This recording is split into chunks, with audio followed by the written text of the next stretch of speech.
Hey guys, I got you something and you can fix your laptop by doing this. This might not be simple, but it could do whatever it can. So let's get started. First, restart your computer.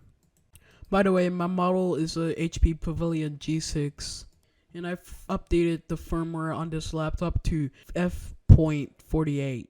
So my model identifies as a HP Pavilion G6, as shown in the camera. First, hold Control Alt Delete, or hold Control Shift Escape to bring up the task manager. I did the Control Alt Delete. I run Command and run Control Panel off of Command.